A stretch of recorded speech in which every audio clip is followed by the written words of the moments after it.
புத்தகம் 7. ஒரு பின் பிலேட்டோ தேடல். அகவை 31. பிரிவு 1. இவ்வாறாக என் வெறுக்கத்தக்க இளமை காலம் முடிந்தது. நான் ஆள் பருவத்திற்குள் வளர்ந்தேன். வயது கூட கூட என் மனத்தின் வெறுமையும் கூடிக்கொண்டே வந்தது.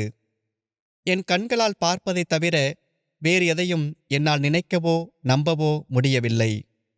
கடவுளான உம்மை மனித உருவத்திற்குள் என்னால் வைத்து பார்க்க முடியவில்லை.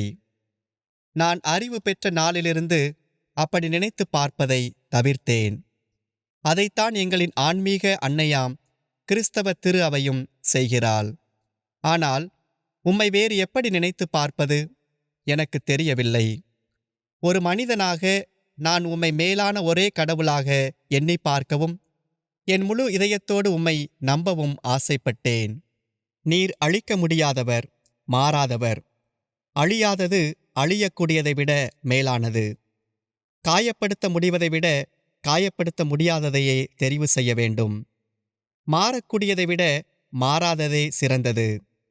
நான் ஏற்கனவே கொண்டிருந்த மூட நம்பிக்கைகளுக்கு எதிராக என் இதயம் கிளர்ச்சி செய்தது.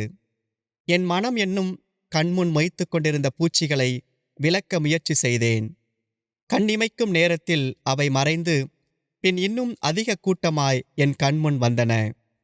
நான் உம்மை மனித உருவில் பார்க்கவில்லை என்றாலும் உம்மை ஒரு பொருளாக, இடத்தை ஆட்கொள்ளும் பொருளாக இருப்பதாக, அழியாத, கரைபடியாத, மாறாத ஒன்றாக பார்த்தேன். ஓரிடத்தில் வைத்து கற்பனை செய்ய முடியாத எதுவும் இருக்க முடியாதுதானே? வெறுமையை நான் எப்படி கற்பனை செய்து பார்க்க முடியும்? ஒரு பொருள் அதன் இடத்திலிருந்து எடுக்கப்பட்டாலும் அந்த இடம் வெறுமையாக இருக்கும்போது அதை புவியோ தண்ணீரோ காற்றோ ஆகாயமோ நிரப்பிக்கொள்கிறதே. ஆக இடத்தை நிரப்பாத எதுவும் வெறுமை என்று என் பெரிய மூளை சொன்னது. என் மூளையில் நான் பார்த்தவை நான் ஏற்கனவே என் கண்களால் பார்த்தவைதாம். நான் காணாத ஒன்றை என்னால் எப்படி கற்பனை செய்ய முடியும்? அது தன்னிலே பெரியதாயிருந்தாலொழிய அதனால் தன் ஆற்றலுக்கு மிஞ்சியவற்றை கற்பனை செய்து பார்க்க முடியாது. என் வாழ்வின் வாழ்வே, அளவிட முடியாத இடத்தில் நீர் நிறைந்திருப்பதாக நான் கற்பனை செய்து பார்த்தேன். இந்த அண்டம் முழுவதிலும் நீர் நிறைந்திருக்கிறீர். பூமி உம்மால் நிரம்பியது, வானம் உம்மால் நிரம்பியது. எல்லா பொருட்களும் உம்மால் நிரம்பின. அவை உம்மால் வரையறுக்கப்பட்டன, நீர் அவற்றால் வரையறுக்கப்படவில்லை. பூமிக்கு மேலிருக்கும் காற்று பூமியை நோக்கி வரும் சூரியனின் வெளிச்சத்தை தடுத்து நிறுத்தாமல் தன் வழியாக அதை ஊடுருவச் செய்து இந்த பூமியின் மேல் வீசச் செய்வது போல நீர் எல்லாவற்றையும் நிரப்பியிருந்தாலும் நீர் ஊடுருவ வல்லவராயிருந்தீர். விண்ணகம் மட்டுமல்ல, காற்று, கடல், பூமி என எல்லாவற்றையும் நீர் ஊடுருவி பாய்ந்தீர். எல்லா இடமும் உம்மால் நிரப்பப்பட்டன, எல்லா இடமும் உம்மால் உந்தப்பட்டன. நான் இப்படித்தான் உம்மை கற்பனை செய்து பார்த்தேன். வேறு எப்படி பார்ப்பது என்று எனக்கு தெரியவில்லை. என் கற்பனை தவறுதான். இந்த பார்வையின்படி பெரிய உருவம் உம்மை அதிகமாகவும் சிறிய உருவம் உம்மை குறைவாகவும் கொள்ளும். ஒரு யானை உம்மை அதிக அளவில் கொண்டிருக்கும், ஆனால் ஒரு சிட்டுக்குருவி உம்மை குறைவான அளவே கொண்டிருக்கும். அப்படியென்றால் உம் திருமுன்னிலை இப்படி பெரியது சிறியது என்று உடைபடுமா? இல்லை. இருந்தாலும் நீர் இன்னும் என் அறியாமையை ஒளிர்விக்கவில்லை. பிரிவு 2. தாங்களும் ஏமாந்து எங்களையும் ஏமாற்றிய, வாயிருந்தும் உம் வார்த்தையை போதிக்காமல் இருந்ததால் ஊமைகளாயிருந்த வாய்ச்சொல் வீரர்களை எதிர்த்து நான் நன்றாக வாதம் செய்தேன். நான் கார்த்தேஜில் இருந்த நாட்கள் முதல் அப்படிச் செய்தேன். நெஃப்ரிடியு இதைச் சொல்ல நாங்கள் அதனால் கவரப்பட்டோம். மணிக்கைய நம்பிக்கை அறிக்கையில் உமக்கு எதிரான பொருளாக ஒரு இருளின் நாடு முன்வைக்கப்படுகிறது. நீர் அதனோடு சண்டையிட மறுத்தால் அந்த நாட்டால் என்ன பயன் என்று நெஃப்ரிடியு கேட்டான். அது உம்மை காயப்படுத்தியிருக்கும் என்று அவர்கள் சொன்னால் நீர் காயப்படக்கூடியவரும் மாறக்கூடியவரும் அழியக்கூடியவருமாகி விடுவீர். அல்லது ஒருவேளை அது உமக்கு ஒரு காயமும் ஏற்படுத்தாது என்று சொல்லியிருந்தால் நீர் அதனோடு எதற்காக போராட வேண்டும்? போராட்டம் என்பது உம்மை சார்ந்த ஒன்று அதனோடு கலப்பது. அதுதான் ஆன்மா. அதற்கு உம் வார்த்தையின் துணை தேவை. உம் வார்த்தைக்கு கட்டுகள் கிடையாது. அது தூயது, முழுமையானது. நீர் அழியாதவர் என்றால் இந்த கருதுகோள்கள் எல்லாம் பொய். நீர் அழியக்கூடியவர் என்றால் அந்த வாக்கியமே தவறானது. நெஃப்ரிடியுவின் இந்த வாதத்தை வைத்துதான் நான் மனிக்கேயர்களை வாயடைக்கச் செய்தேன். என் வயிறு அவர்களால் அதிகமாக நிறைந்திருந்தது. நான் அவற்றை வாந்தி எடுத்திருக்க வேண்டும். நான் கேட்கும் கேள்விகளுக்கு அவர்களிடம் விடை இல்லை. இதயத்தாலும் நாவாலும் நிந்தனை செய்தே அவர்கள் எண்ணவும் போதிக்கவும் செய்தனர். பிரிவு 3. உம்மை பொறுத்தவரை நீர்தாம் எங்கள் ஆண்டவர், உண்மையான கடவுள். ஆன்மாக்கள் மற்றும் உயிர்களை மட்டுமல்ல, எல்லா மனிதர்களையும் பொருட்களையும் படைத்தவர், மாறாதவர், அழிவில்லாதவர். இருந்தாலும் தீமையின் காரணி எது என்ன என்பதை என்னால் தெளிவாக புரிந்து கொள்ள முடியவில்லை. அது என்னவாக இருந்தாலும் அதை பற்றிய என் தேடல் மாறாத உம்மை பற்றி கொள்வதிலிருந்து என்னை விலக்கிவிடக்கூடாது. அப்படி நான் விலகிவிட்டால் நான் தேடிக்கொண்டிருக்கும் தீமையாக நானே மாறிவிடுவேன். ஆகையால் கலக்கமும் ஏக்கமுமின்றி என் தேடலை தொடர்ந்தேன். மனிக்கேயர்கள் என்னிடம் சொன்னவை உண்மையல்ல என நான் அறிவேன். ஏனெனில் தீமையை பற்றிய அவர்களது தேடலில் அவர்களே தீயவர்களாயிருந்தார்கள். தங்களிடமிருக்கும் தீமையை ஏற்றுக்கொள்வதை விட உம்மை தீமை பாதிக்கும் என்றே அவர்கள் நம்பினார்கள். எங்களின் கட்டில்லாத விருப்பமே நாங்கள் தீமை செய்வதற்கு காரணம் என்றும், உம் நீதி தீர்ப்போ அந்த தண்டனைக்கு காரணம் என்றும் நான் கேட்டவற்றை நினைத்து பார்த்தேன். இருந்தாலும் என்னால் தீமையை முழுமையாக புரிந்து கொள்ள முடியவில்லை. என் மனத்தின் கண்களை குழியிலிருந்து மேல் நோக்கி எழுப்பிய அதே நேரம் நான் திரும்பவும் அதிலேயே விழுந்தேன். நான் மேலே எழும்பிய நேரங்களிலெல்லாம் நான் கீழேயே விழுந்தேன். இருந்தாலும் உம் வெளிச்சத்தால் கொஞ்சம் தூக்கிவிடப்பட்டேன். ஏனெனில் எங்களுக்கு உயிர் இருப்பது போல கட்டில்லாத விருப்பமும் இருக்கிறது என்பது உறுதியாக ஏற்றுக்கொள்ளப்பட வேண்டியது. ஆக ஒன்றை செய்ய நான் விரும்புவதோ அல்லது விரும்பாததோ அது என்னை பொறுத்ததே அன்றி அடுத்தவரை பொறுத்தது அல்ல. இப்படியாக என் பாவத்தின் வேரை நான் கண்டுகொள்ளத் தொடங்கினேன். விருப்பமில்லாமல் நான் செய்தவற்றை பொறுத்த மட்டில் நான் செய்யும் செயல்களே எனக்கு தண்டனையாக அமைந்தன. உம்மை நீதியானவர் என்று பார்க்கும்போது நான் அநீதியாக தீர்ப்பிடப்படவில்லை. அப்போது நான் கேட்டேன், என்னை உருவாக்கியவர் யார்? என் கடவுள்தானே. அவர் நல்லவர் மட்டுமல்ல, அவரே நன்மை. அப்படியிருக்க நன்மையை ஒதுக்கிவிட்டு தீமையை என்னால் எப்படி தெரிவு செய்ய முடிகிறது? இந்த கசப்பின் செடியை என்னுள் வைத்தவர் யார்? என் இனிமையான இறைவனா? சாத்தானே இதற்கு காரணமெனில் சாத்தான் எங்கிருந்து வந்தான்? வானதூதராக இருந்த ஒருவனே தன் பிறழ்வால் சாத்தானாக மாறினான் எனில் அந்த பிறழ்வு அவனிடம் எப்படி வந்தது? நன்மையே உருவான கடவுள்தானே வானதூதர்களை படைத்தார். இந்த எண்ணங்களால் நான் அமுக்கப்பட்டு மீண்டும் பாதாளம் சென்றேன். இருந்தாலும் தவறுகளின் நரகத்திற்குள் நான் இன்னும் அமிழ்ந்து விடவில்லை. அங்கிருக்கும் யாராலும் உம்மிடம் ஒப்புகை செய்ய முடியாது. பிரிவு 4. இந்த எண்ண போராட்டத்தில் என் மனம் ஓய்வு பெற மறுத்தது. உம் பண்பு எப்படி இருந்தாலும் நீர் அழிவில்லாதவர் என்பதை மட்டும் நான் அறிக்கையிட்டேன். எல்லாவற்றுக்கும் மேலான நன்மைத்தனத்தை கொண்டிருக்கும் உம்மை விட வேறொரு நன்மையை எங்கள் உள்ளம் கற்பனை செய்ய முடியாது. அந்த வகையில் அழியக்கூடியதை விட அழியாததை நான் பற்றி கொள்ள வேண்டும் என்ற என் உறுதி சரியானதே. நீர் அழிவில்லாதவராய் இல்லாதிருந்தால் என்னால் என் இறைவனாகிய உம்மை விட மேலானதொரு நன்மையை அடையாளம் கண்டிருக்க முடியும். அழியக்கூடியதை விட அழியாதது மேலானது என்றால் அழிவில்லாத உம்மைத்தான் நான் இவ்வளவு நாட்கள் தேடியிருக்க வேண்டும். அந்த தேடலிலிருந்து நான் தீமையின் காரணியை ஆராயத் தொடங்கியிருக்க வேண்டும். எந்த ஒரு நிலையிலும் அழிவு உம்மை நெருங்க முடியாது. விருப்பத்தாலும் கட்டாயத்தாலும் கூட முடியாது. ஏனெனில் அவரே எங்கள் கடவுள். அவர் விரும்புவதெல்லாம் நன்மையே. ஏனெனில் அவரே நன்மை. அழிவோடு இருப்பது நல்லதன்று. உம் விருப்பத்திற்கு எதிராக உம்மால் செயல்பட முடியாது. ஏனெனில் உம் விருப்பத்தை விட உம் ஆற்றல் வலியது அல்ல.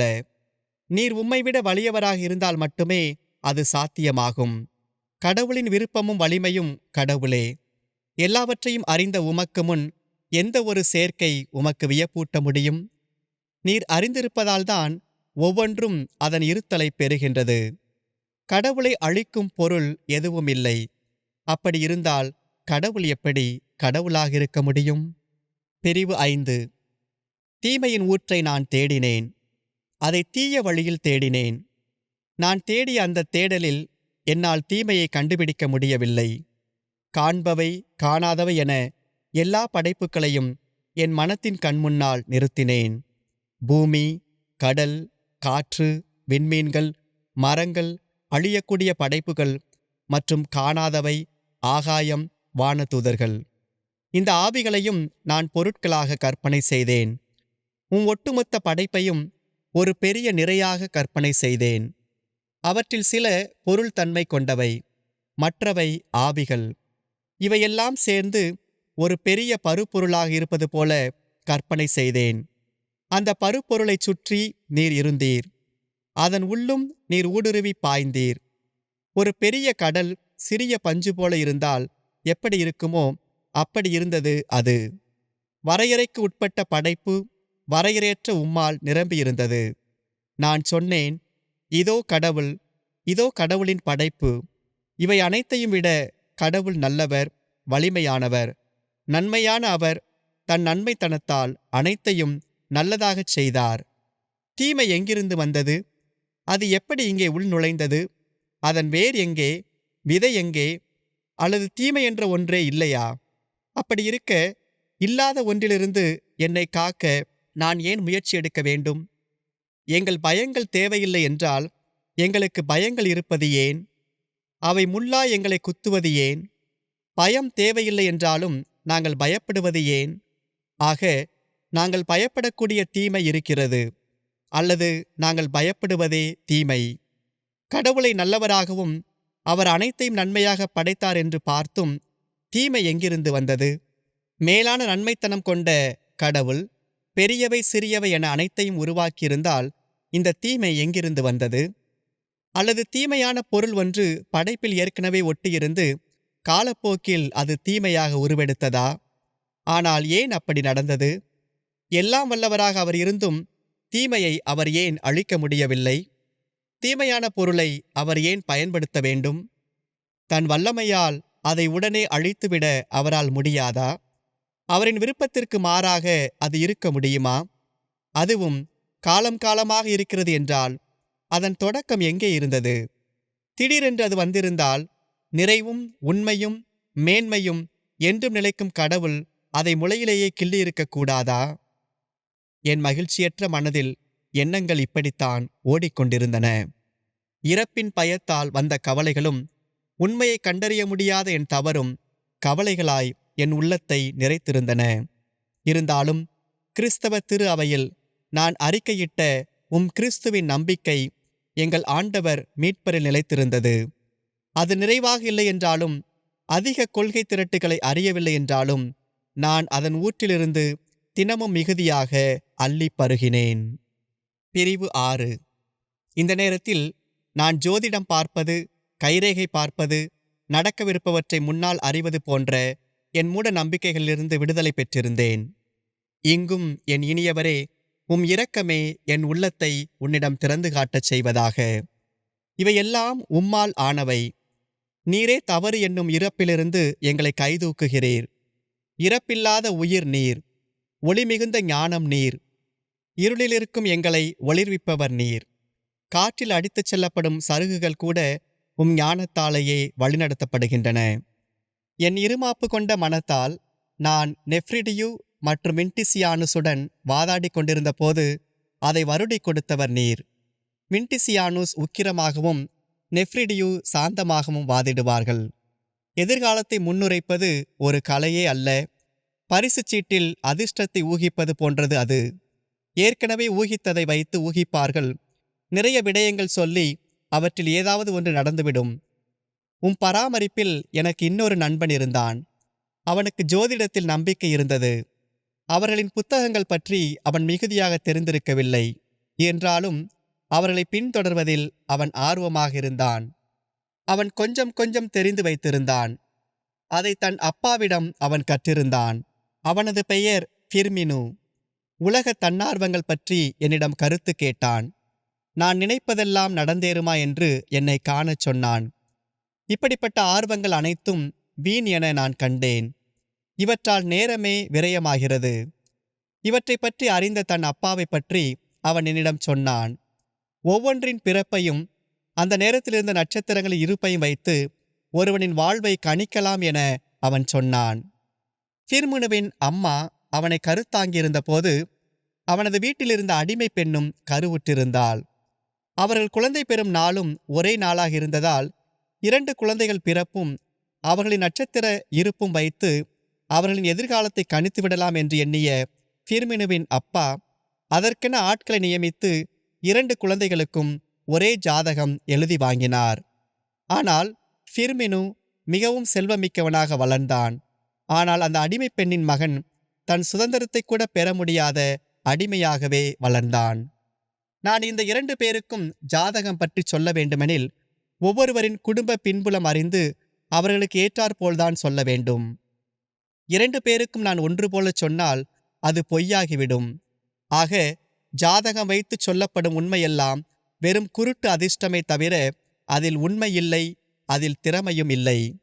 இதை நான் ஜோதிடக்காரரிடம் சென்று முறையிட்டால் அவர்கள் என்னை பொய்யன் என்றோ பிர்மினு அல்லது அவனுடைய அப்பாவை பொய்யன் என்றோ சொல்லிவிடுவார்கள். ஆக நானே இதை ஆய்வு செய்து பார்க்க முடிவு செய்தேன். ஒரே வயிற்றிலிருந்து பிறக்கும் 2 குழந்தைகளை எண்ணி பார்த்தேன். மிகச்சிறிய மணித்துளிகள் இடைவெளியில் பிறக்கும் இக்குழந்தைகள் ஒன்றாக இருப்பார்கள் என்று யாராலும் கணித்துவிட முடியாது. அப்படியென்றால் ஏசாவும் யாக்கோவும் ஒன்று போல அல்லவா இருக்க வேண்டும்? ஆக இவர்கள் இருவரை பற்றி முன்னுரைக்கும் ஜோதிடக்காரன் தன் திறமையை கொண்டு அல்ல, மாறாக அவர்களின் அதிர்ஷ்டத்தை கொண்டே முன்னுரைக்கிறான். எல்லாவற்றையும் ஆய்ந்தறியும் ஆண்டவரே, கணிப்பவருக்கும் கணிக்கப்படுபவருக்கும் எட்டாததை நீர் அறிவீர். இது என்ன, இது ஏன் இப்படி இருக்கிறது என்று எந்த மனிதனும் உம்மிடம் கேட்க முடியாது, ஏனெனில் அவன் மனிதன். பிரிவு 7. இவ்வாறாக என் உதவிக்கரமே, நீர் என்னை எல்லா சங்கிலிகளினின்றும் விடுவித்தீர். இருந்தாலும் தீமையின் ஊற்று என்ன என்று நான் உம்மிடம் கேட்டேன். என் மனத்தின் எண்ண அலைகளால் நான் அடித்துச் செல்லப்பட நீர் என்னை விடவில்லை. இவ்வளவு அலைகளுக்கு நடுவிலும் நீர் இருக்கிறீர் என்பதையும், உம் பண்பு மாறாதது என்றும், நீர் எங்களை பேணி காக்கிறீர் என்றும், நீர் எங்களை நீதி தீர்ப்பிடுகிறீர் என்றும் நான் நம்பினேன்.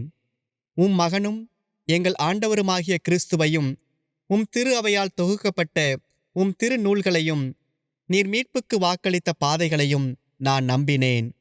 இந்த நம்பிக்கைகளின் பின்புலத்தில் தீமையின் ஊற்று எது என்று நான் திரும்ப திரும்ப கேட்டேன். எவ்வளவு துன்பங்களையும் வேதனைகளையும் என் இனியவரே நான் அனுபவித்தேன். அது பேறுகால வழி போல இருந்தது. ஆனால் இவை எல்லாவற்றையும் நீர் மௌனமாக கேட்டுக்கொண்டிருந்தது எனக்கு தெரியவில்லை.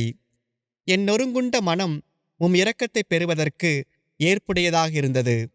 நான் துன்புற்றதை நீர் அறிவீர், ஆனால் அது வேறு யாருக்கும் தெரியாது. எனக்கு நெருங்கிய நண்பர்களிடம் கூட நான் அதை பற்றி சொல்ல முடியவில்லை. என் ஆன்மாவின் போராட்டத்தை எடுத்துச் சொல்ல எனக்கு நேரமும் வார்த்தைகளும் இல்லாத போது அவர்கள் என்னை எப்படி புரிந்து கொள்வர்? இருந்தாலும் என் கர்ஜனைகளும் என் ஓலங்களும் உம்மை எட்டின. நீர் அவற்றுக்கு செவி கொடுத்தீர். என் ஆசையெல்லாம் உம் திருமுன் இருந்தது. என் கண்களின் ஒளி என்னிடம் இல்லை, அந்த ஒளி என்னுள் இருந்தது.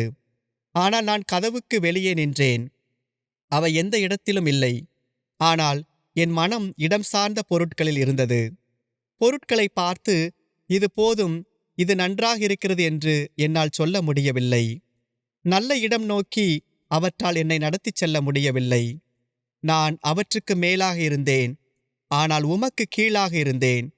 என் உண்மையான மகிழ்ச்சி நீரே. உம் படைப்புகளை நீர் எனக்கு கீழ்ப்படுத்தினீர். இதுதான் சரியான நேரம்.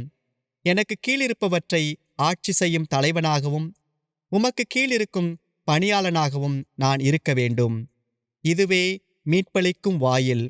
நான் என் உடலுக்கும் தலைவனாக இருக்க வேண்டும். ஆனால் உமக்கு எதிராக இருமாப்பு கொண்டு நான் எழுந்து உம் கழுத்துக்கு எதிராக என் கழுத்தை வைத்து உம்மை எதிர்க்க என் இடுப்பு பட்டியை இறுக்கிய போது கீழாக இருந்தவை எனக்கு மேலே எழுந்து என்னை ஆட்சி செய்தன. என்னால் இந்த இறுக்கத்தை தளர்த்தவோ சுவாசிக்கவோ முடியவில்லை. நான் கண்களை திறந்தபோது அவை என் கண்முன் மேகங்கள் போல் மொய்த்து கொண்டிருந்தன. உடல் சார்ந்த இவை உம்மிடம் நான் திரும்ப விடாமல் என்னை தடுத்தன. தகுதியற்ற தூய்மையற்ற படைப்பே, நீ எங்கே ஓடுகிறாய் என்று அவை என்னை பார்த்து கேட்பது போல இருந்தன. இவையெல்லாம் என் புண்ணிலிருந்து ஊற்றெடுத்தன. என் ஆணவத்தின் வீக்கத்தால் நான் உம்மிடமிருந்து விலகி நின்றேன். என் கன்னங்கள் பெரிதாக வளர்ந்து என் கண்களை பார்க்க விடாமல் செய்தன. பிரிவு 8. ஆனால் நீர், ஆண்டவரே, என்றும் நிலைத்திருக்கிறீர். உம் கோபம் எங்கள் மேல் நீடிப்பதில்லை. ஏனெனில் நீர் தூசியும் சாம்பலுமான எங்கள் மேல் இரக்கம் கொள்கிறீர். நான் என் பிறழ்வை திருத்திக் கொள்வது உம் பார்வையில் நல்லதெனப்பட்டது. உம் நன்மைத்தனம் என்னை கலங்க வைத்து என்னில் தங்கியிருந்தது. குணமளிக்கும் உம் மறைவான கை என் வீக்கத்தை வருடி கொடுத்தது. நலம் தரும் வருத்தம் என்னும் களிம்பால் கலங்கிய மறைவான என் மனம் நலம் பெற்றது. பிரிவு 9. நீர் இருமாப்பு உடையவரை ஒதுக்குகிறீர். தாழ்வுற்றோருக்கு உம் இரக்கத்தை காட்டுகிறீர் என நீர் எனக்கு முதலில் வெளிப்படுத்தினீர். வார்த்தை மனிதராகி எங்களோடு குடிகொண்ட நிகழ்வில் நீர் உம் இரக்கத்தின் மேன்மையை வெளிப்படுத்தினீர். பிளேட்டோனியர்கள் எழுதி கிரேக்கத்திலிருந்து லத்தீனுக்கு மொழிபெயர்க்கப்பட்ட சில நூல்களை நான் வாங்கினேன். அந்த நூல்களிலும் ஏறக்குறை இதே வார்த்தைகள் இருந்தன. தொடக்கத்தில் வாக்கு இருந்தது, அவ்வாக்கு கடவுளோடு இருந்தது, அவ்வாக்கு கடவுளாயும் இருந்தது. அது தொடக்க முதல் கடவுளோடு இருந்தது. அவரால் அனைத்தும் உண்டாயின. அவராலன்றி எதுவும் உண்டாக்கப்படவில்லை. அவரால் உருவாக்கப்பட்ட அனைத்திலும் வாழ்வு இருந்தது. வாழ்வு மனிதருக்கு ஒளியாயிருந்தது. ஒளி இருளில் ஒளிர்ந்தது. இருள் அதன் மேல் வெற்றி கொள்ள இயலவில்லை. இந்த ஒளிக்குச் சான்று பகரும் மனித ஆன்மா இந்த ஒளி அல்ல. வார்த்தையே, கடவுளே உலகிற்கு வந்து கொண்டிருந்த உண்மையான ஒளி. அவர் உலகத்தில் இருந்தாலும் உலகம் அவரால்தான் உண்டானது. உலகம் அவரை அறிந்து கொள்ளவில்லை. ஆனால் பிளேட்டோனியர்களின் புத்தகங்களில் பின்வரும் வரிகள் இல்லை. அவர் தமக்குரியவரிடம் வந்தார். அவருக்குரியவர்கள் அவரை ஏற்றுக்கொள்ளவில்லை.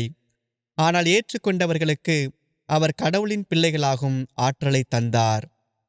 வார்த்தையான கடவுள் உடலாலோ இரத்தத்தினாலோ மனிதரின் இச்சையாலோ அல்ல, மாறாக கடவுளால் பிறந்தவர் என்றும் இந்த நூல்களில் நான் வாசித்தேன்.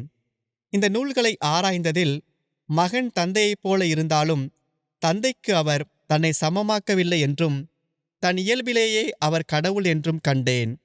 ஆனால் பிளேட்டோனியர்களின் நூலில் பின்வரும் வாக்கியங்களை யாரும் கண்டுபிடிக்க முடியாது. ஆனால் தம்மையே வெறுமையாக்கி அடிமையின் வடிவை ஏற்று மனிதருக்கு ஒப்பானார். மனித உருவில் தோன்றி சாவை ஏற்கும் அளவுக்கு, அதுவும் சிலுவைச் சாவை ஏற்கும் அளவுக்கு கீழ்ப்படிந்து தம்மையே தாழ்த்தி கொண்டார்.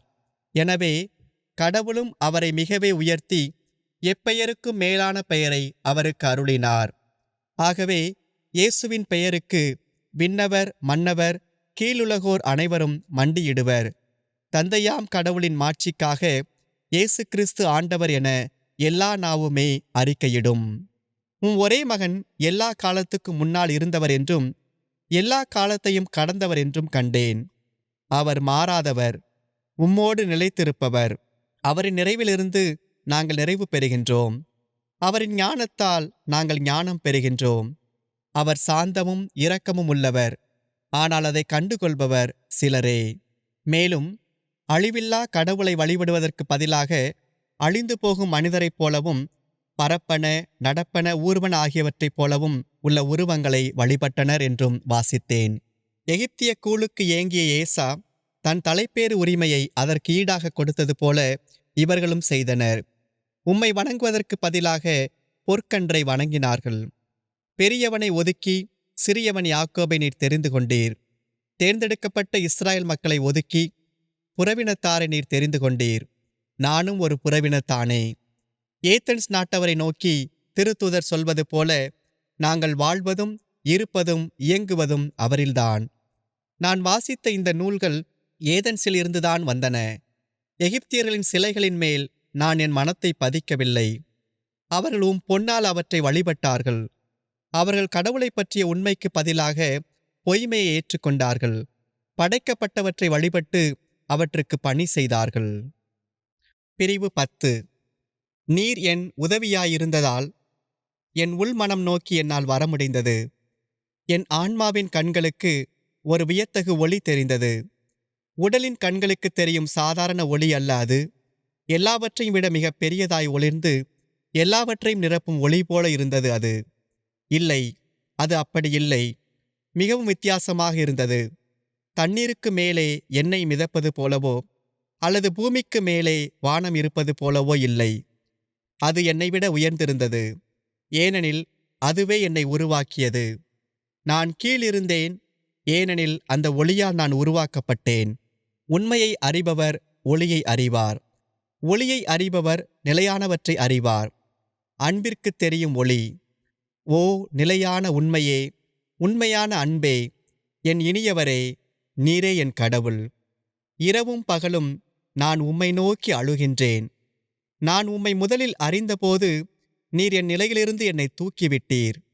நான் காண முடியாததை நீர் காண வைத்தீர்.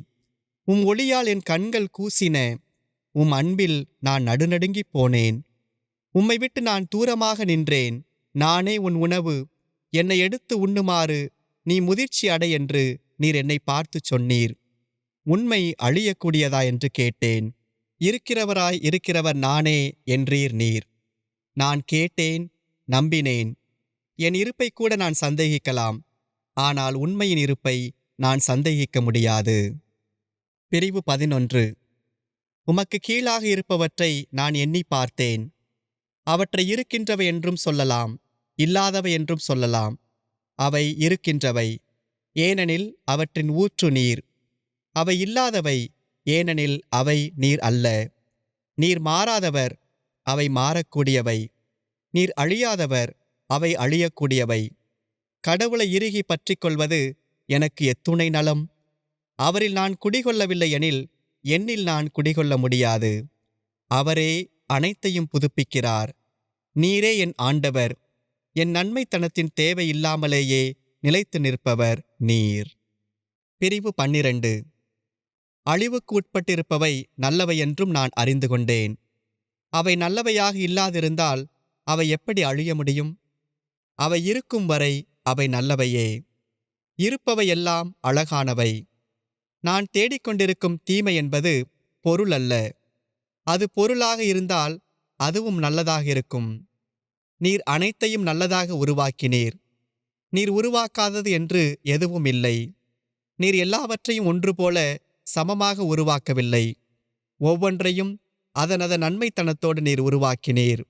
நம் கடவுள் அனைத்தையும் நல்லதாகவே உருவாக்கினார். பிரிவு 13. உம்மிடத்தில் தீமை என்ற ஒன்றே இல்லை. உம் படைப்பிலும் இல்லை. இங்கும் அங்கும் சிலவற்றை தீமை என்று சொல்கின்றோம்.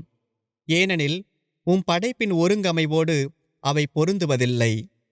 இவை இருக்கவே கூடாது என்பதுதான் என் ஆசை. இவை இருந்தாலும் இவற்றை விட மேன்மையானவற்றை மட்டுமே நான் நாட வேண்டும். இவற்றுக்காக நான் உம்மை புகழ்கிறேன். கடலின் ஆழம், நெருப்பு, பனி, மழை, புயல் இவை அனைத்தும் உமக்கு கீழ்ப்படுகின்றன.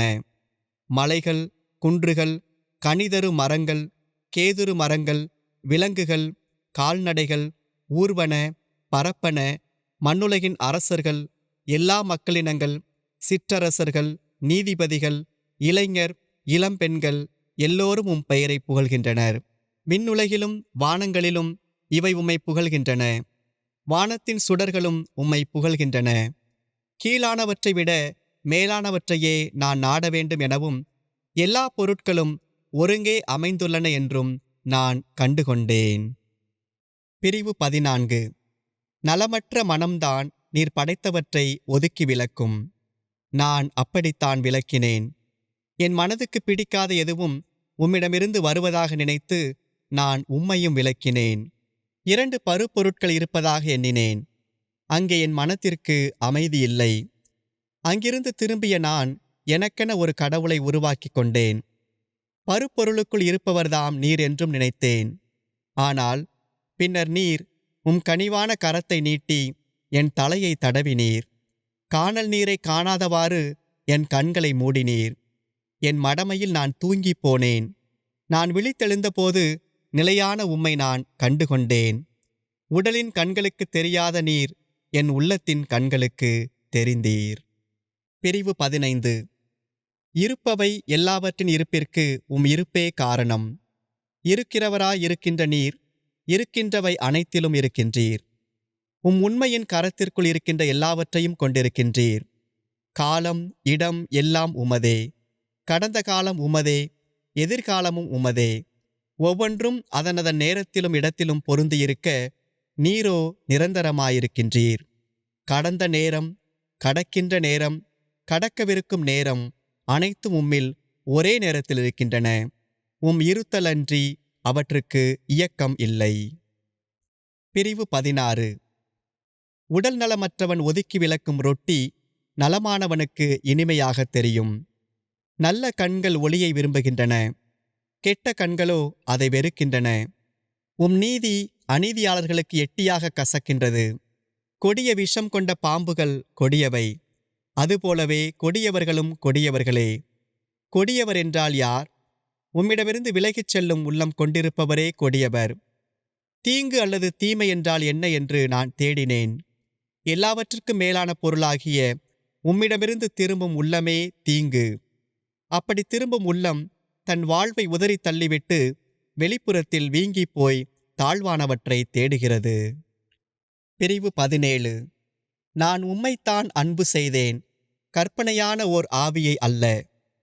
என் கடவுளில் நான் மகிழ எனக்கு தகுதியில்லை என்றாலும் உம் அழகால் நான் உம்மிடம் ஈர்க்கப்பட்டேன். ஆனால் உடனே என் கணத்தால் இழுக்கப்பட்டு தாழ்வானவற்றில் மீண்டும் விழுந்து கிடந்தேன். இந்த எடையே என் உடலின் பழக்கம். இருந்தாலும் உம்மை பற்றிய நினைவு என்னுள் இருந்து கொண்டே இருந்தது. நான் ஒட்டிக்கொள்ள நீர் இருக்கிறீர் என்று தெரிந்தும் உம்மோடு ஒட்டிக்கொள்ள என்னால் முடியாது என்றே உணர்ந்தேன். ஏனெனில் அழிவுற்ற உடல் ஆன்மாவை அழுத்தியது.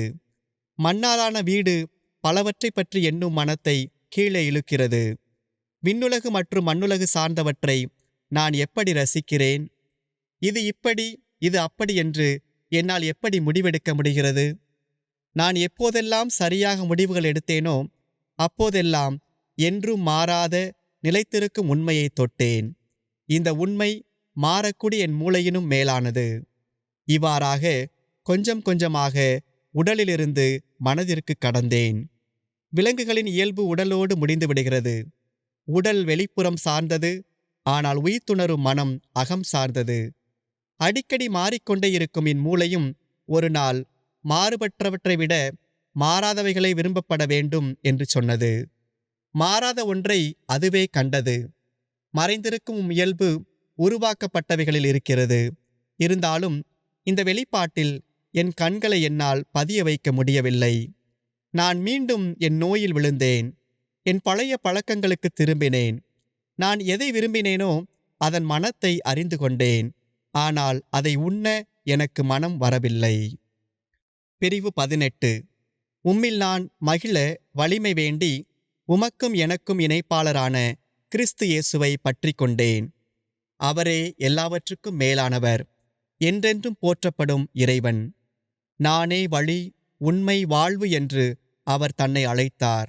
நான் வலுவற்று உண்ண முடியாமல் இருந்த உணவு சதையோடு இணைந்து வார்த்தை மனுவுருவானது. இப்படி ஆனதால் எங்களது மழலை இயல்பில் நீர் அனைத்தையும் உருவாக்கிய ஞானத்திடமிருந்து பால் பருக எங்களால் முடிந்தது.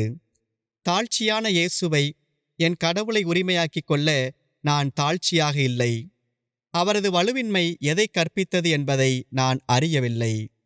நிலையான உண்மையே, படைப்பின் மேலானவற்றுக்கெல்லாம் மேலான உம் வார்த்தை அவருக்கு அடிபணிபவர்களை அவரை நோக்கி உயர்த்துகிறது. தாழ்வானவற்றில் அவர் தனக்காக களிமண் வீட்டை கட்டிக்கொண்டார். இவ்வாறாக அவர் தமக்கு அடிபணிய விரும்புவோர் அனைவரையும் அவர்களது கட்டுக்களிலிருந்து விடுவித்து அவர்களது வீக்கத்தை குணமாக்கி அவர்களது அன்பிற்கு ஊட்டம் தருகின்றார். அவர்கள் தங்கள் நம்பிக்கையை தங்கள் மேல் வைக்கக்கூடாது, மாறாக அவர்கள் வலுவற்றவர்களாக மாற வேண்டும். இறைமை எங்களது தோளாடையை அணிந்து வலுவிழந்து எங்கள் காலடிகளில் கிடக்கிறது. தங்களது களைப்பில் அவர்கள் இந்த இறை வலுவின்மைக்கு முன் நெடுஞ்சான் கிடையாக விழ அது அவர்களை எழுப்பி தூக்குகிறது. பிரிவு 19. எனது கருத்து வித்தியாசமாக இருந்தது. ஏனெனில் என் ஆண்டவராம் கிறிஸ்துவை யாரோடும் ஒப்பிட முடியாத மேன்மையான ஞானம் பெற்ற ஒரு மனிதர் என்றே எண்ணினேன். கண்ணியிடம் வியப்புக்குரிய முறையில் பிறந்த அவரது பிறப்பு தற்காலிக விடயங்களை தள்ளி வைத்து நிலையானவற்றை தக்க வைக்கும் முயற்சி என்றும், இத்தகைய இறை பராமரிப்பே போதகராக அவரை அதிகாரம் பெறச் செய்தது என்றும் நினைத்தேன். ஆனால் வார்த்தை மனு உருவான மறைபொருளை பற்றி நான் இன்னும் எண்ணவில்லை. அவரை பற்றி நான் அறிந்த எழுத்துக்களில் அவர் குடித்தார், உறங்கினார், மகிழ்ச்சியா நிறைந்தார், வருந்தினார், உரையாடினார் என்றே நான் அறிந்தேன். ஆன்மாவும் மனித மனமும் அன்றி அவரது உடல் வார்த்தையோடு இணையவில்லை என்று அறிவேன். வார்த்தையின் மாறா தன்மையை அறியும் அனைவரும் இதை அறிவர். இது எனக்கு நன்றாக தெரிந்திருந்தது. இதில் எனக்கு எந்த ஐயமும் இல்லை. ஒவ்வொரு முறையும் ஒவ்வொரு மாதிரி அசைவதும், சிந்திப்பதும், உணர்வதும், பேசுவதும், அமைதி காப்பதும் மாறுகின்ற ஆன்மா மற்றும் மனதை சார்ந்ததே. அவரை பற்றிய வர்ணனைகளில் அவரை பற்றிய நற்செய்தி நூல்கள் தவறினால் எல்லாம் ஒரு பொய்யாக கருதப்பட்டு இப்புத்தகங்களை நம்புவதால் வரும் மீட்பு யாருக்கும் கிடைக்காது. மறைநூல்கள் உண்மையானவை என்பதால் முழு மனிதனும் கிறிஸ்துவில் குடிகொண்டதை நான் ஏற்றுக்கொண்டேன். உடல் அல்லது ஆன்மாவோ அல்லது மனமற்ற உடலோ என்றில்லாமல் முழுமையான மனிதர் அவரில் இருந்தார். அவர் உண்மையான உருவமாயிருந்ததால் அல்ல, மாறாக அவரது தகைமையாலும் ஞானத்தின் நிறைவாலும் எல்லாரையும் விட மேன்மையாக விளங்கினார். இதற்கு மாறாக ஆலிபியு கிறிஸ்தவர்கள் அவரை மனித உரு ஏற்ற கடவுள் என்றும் கிறிஸ்துவில் கடவுளும் சதையும் இருந்தன என்று நம்புவதாகச் சொன்னான். அவருக்கு மனித ஆன்மாவும் மனமும் இருந்தன என அவர்கள் நம்புவதில்லை என்றே நினைத்தான். கிறிஸ்துவை பற்றிய பதிவுகளில் எழுதப்பட்ட அனைத்தையும் வாழ்வும் அறிவும் கொண்ட ஒருவரே அன்றி வேறு எவராலும் செய்ய முடியாது என்றும் அவன் நம்பினான். கிறிஸ்தவ நம்பிக்கையை நோக்கி அவனது நகர்வு மிகவும் மெதுவாக இருந்தது. ஆனால் பின்னாளில் இது அப்பொல்லினாரிய தப்பறை என்று உணர்ந்தவுடன் கிறிஸ்தவ நம்பிக்கையை தழுவிக்கொள்வதில் மகிழ்ந்தான். என்னை பொறுத்தவரையில் மனு உருவாதலையும் கிறிஸ்தவ நம்பிக்கையையும் போத்தினுவின் தவறான கருத்திலிருந்து மாறுபட்டது என்பதையும் நான் பின்னரே அறிந்தேன். தப்பறைகளை ஒதுக்கி தள்ளும்போது உமது திரு அவை கொண்டிருக்கின்ற சரியான கொள்கை திரட்டில் மனம் ஓய்வு பெறுகிறது. தப்பறைகள் இருப்பது நல்லதுதான், ஏனெனில் அப்போதுதான் உண்மையானது எது என்பது வெளிப்படும், வலுவற்றது மறைந்து போகும். பிரிவு 20. அந்த நாட்களில் நான் பிளேட்டோனியர்களின் புத்தகங்களை வாசித்தேன்.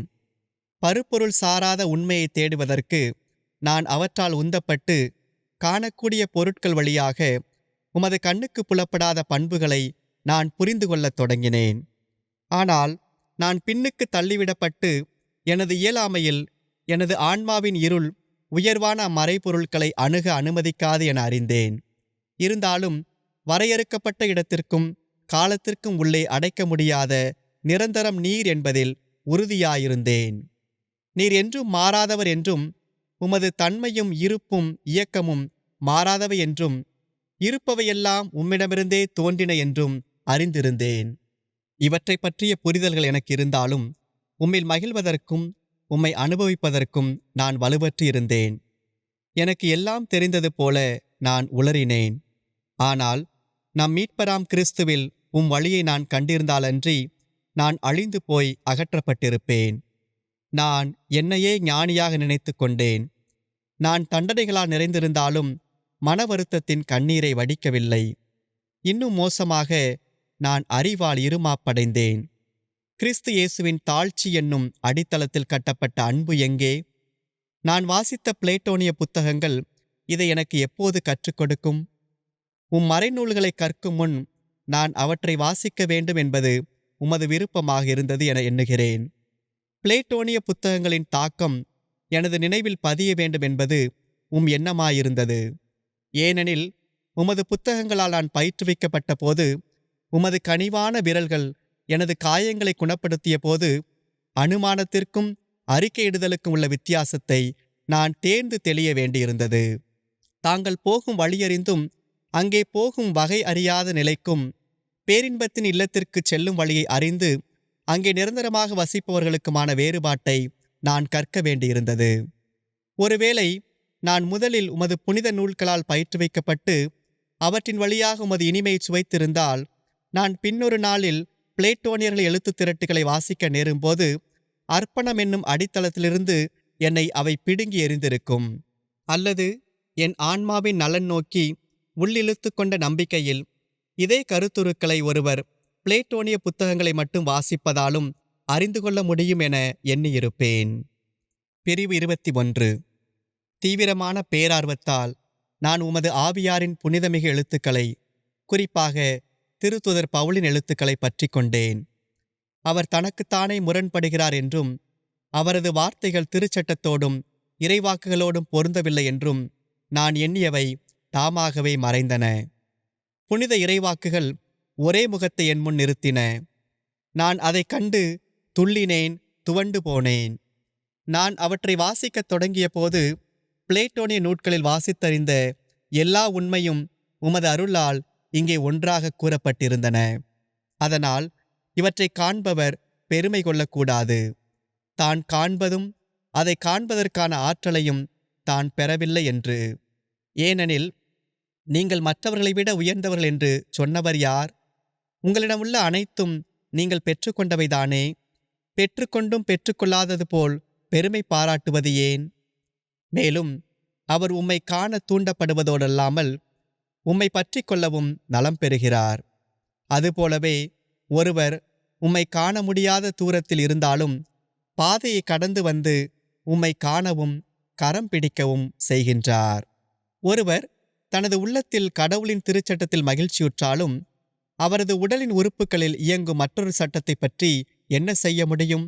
அச்சட்டம் அவரது உள்ளத்தின் சட்டத்தோடு போரிடுவதோடு அல்லாமல் அவரை பாவத்தின் சட்டத்தின் அடிமைத்தனத்திற்குள் அழைத்து வந்து விடாதா? ஆண்டவரே, நீர் நீதியுள்ளவர். ஆனால் நாங்கள் பாவம் செய்தோம், நாங்கள் குற்றம் புரிந்தோம், நாங்கள் நெறி தவறினோம், தீய வழியில் நடந்தோம். உமது கை எமக்கு எதிராக ஓங்கி நிற்கின்றது. தொடக்ககால பாவியிடம், இறப்பின் தலைவனிடம் நாங்கள் ஒப்புவிக்கப்பட்டோம். அவனே எங்களது விருப்பத்தை அவனது விருப்பத்தோடு இணைக்கத் தூண்டினான். அவனிடம் உண்மை இல்லாததால் உண்மையை சார்ந்து நிற்கவில்லை. அவன் பொய்யன், பொய்மையின் பிறப்பிடம். இரங்கத்தக்க மனிதன் என்ன செய்வான்? சாவுக்குள்ளாக்கும் இந்த உடலினின்று அவனை விடுவிப்பவன் யார்? நம் ஆண்டவர் இயேசு கிறிஸ்துவின் வழியாய் வரும் உமது அருளாலன்றி யார் அவனை மீட்க முடியும்? அவரே உம்மோடு வாழும் அழியாத மகன். படைப்பின் தொடக்கத்திலேயே, தொல் பழங்காலத்தில் எதையும் படைக்கும் முன்னரே அவரை படைத்தீர். இவ்வுலகின் தலைவன் அவரில் இறப்புக்குரிய எதையும் காணவில்லை என்றாலும் அவரை கொன்றான். அதன் வழியாக நமக்கு எதிரான ஒப்பந்த விதிகள் பல கொண்ட கடன் பத்திரத்தை அவர் அழித்துவிட்டார். இவை எவையும் பிளேட்டோவின் புத்தகங்களில் இடம்பெறவில்லை. இந்த அர்ப்பணம், அறிக்கையிடுதலின் கண்ணீர், கலக்கமடைந்த மனம், தாழ்வுற்று நொறுங்கிய உள்ளம், உமது மக்களின் மீட்பு, மனமுடித்த நகரம், உமது தூய ஆவியாரின் வாக்குறுதி, எமது மீட்பின் கிண்ணம், இவை எதுவும் அவற்றில் இல்லை. கடவுளின் செயலுக்காக நான் மௌனமாய் காத்திருக்கிறேன். எனக்கு மீட்பு கிடைப்பது அவரிடமிருந்தே. உண்மையாகவே என் கற்பாரையும் மீட்பும் அவரே, என் கோட்டையும் அவரே. எனவே நான் சிறிதும் அசைவுறேன் என்று யாரும் அவற்றில் பாடுவதில்லை. பெரும் சுமை சுமந்திருப்பவர்களே, எல்லோரும் என்னிடம் வாருங்கள் என்று அழைக்கும் இனியவரின் குரலை அங்கே எவரும் கேட்பதில்லை. கனிவும் மனத்தாழ்மையும் உடைய அவரிடமிருந்து கற்றுக்கொள்வதை அவர்கள் வெறுக்கிறார்கள். ஏனெனில் ஞானிகளுக்கும் அறிஞர்களுக்கும் இவற்றை மறைத்து குழந்தைகளுக்கு வெளிப்படுத்தினீர். மரங்கள் அடர்ந்த மலை உச்சியிலிருந்து அமைதியின் தாயகத்தை கண்டாலும் அதற்கான வழியறியாதது போன்றது இது. புதர்களும் நாடோடிகளின் தாக்குதல்களும் மண்டி கிடக்கும் சாத்தியமற்ற பாதை வழியே மேற்கொள்ளப்படும் வீணான பயணம் போன்றது அது. அங்கே செல்லும் பாதையைக் கண்டு அதை பிடித்து கொள்வதும் விண்ணகப் பேரரசின் வியத்தகு பாதுகாப்பில் இளைப்பாறுவதும் வேறு. விண்ணகத்தின் படையிலிருந்து தப்பியோடியவர்கள் மறைந்திருந்து அங்கே தாக்குவதில்லை. துன்பம் என அப்பாதையை அவர்கள் வெறுக்கிறார்கள். உமது திருத்தூதர்களில் மிக கடையவனாக இருந்தவரின் எழுத்துக்களை வாசித்த போது வியத்தகு முறைகளில் அவை என்னில் உள்ளார்ந்த விளைவை ஏற்படுத்தின. உமது செயல்களை தியானித்த நான் அச்சத்தால் நடுங்குகிறேன்.